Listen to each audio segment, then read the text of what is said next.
This is a rewriting of the creation legend. According to some traditions of the cult of guardians, I wouldn't be able to tell this story if it wasn't already public in Brazil. As I saw that some people have spoken publicly about this story, I decided to tell it, changing a few things but keeping the main points. Thus it is said, in the beginning Nzambi, the creator, everything was concentrated, living a non-material and non-energetic existence, but material and energetic simultaneously. He focused his mind and contracted, and then it spread, creating Gombe, the universe. The entire created universe was within him, and every existing universe was expanded from it. But Nzambi is luminous, and he couldn't enjoy the universe that expanded from him, for whenever he came to a dark place, this was illuminated and converted into light. So he had to step aside to maintain the existence of the universe. How could you investigate creation if you couldn't get close to it? Then he focused again and created Aluvi.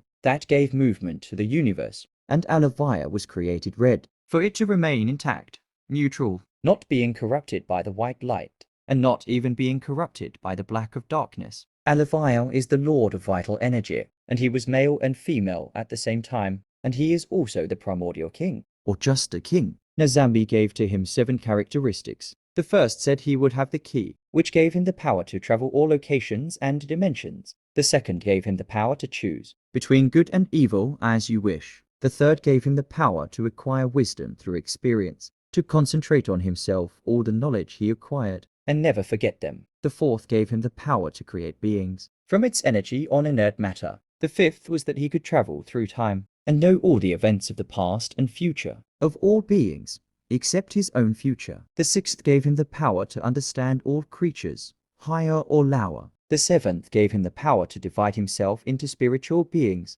who would possess the same essence but be inferior in power, and once divided could not unite again. With these characteristics, Nzambi gave the mission to Alavia to explore the created universe, and then come back and tell what you discovered. For years, even thousands of years, he completed the mission correctly, until a moment came when he found our planet, and in it he decided to test his powers, and divided into 7 beings, and crowned himself the king. The 7 beings are the kings of guardians, these beings who would open the crossroads, so that there would be life on the planet. Thus these 7 beings crowned themselves, and they were called the kings of the 7 crossroads. That's why we have King 7 Crossroads of the Lyra, King 7 Crossroads of the Forests, King 7 Crossroads of Souls, King 7 Crossroads of the Paths Cruises, and King 7 Crossroads of Crossroads, or just Mr. 7. With the exception of Lyra and Incruzilahada, the other kingdoms only adopt. King of is the name of the kingdom, example, King of the Woods, and from these kings emanated the other guardians. Then there was the division of the sexes,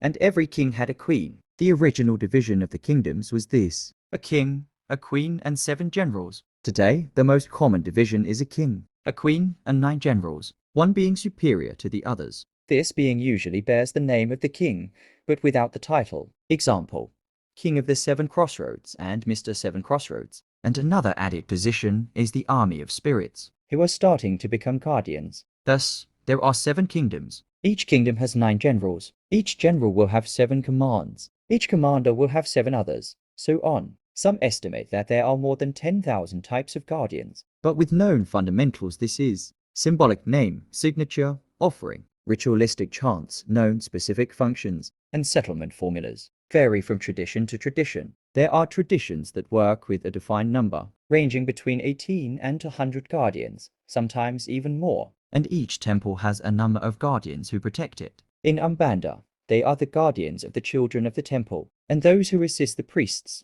In Quimbanda and witchcraft, they are the guardians who, the priests set up the settlements. There may be guardians only for specific jobs. The guardians who work in a house determine what kind of work the house will do.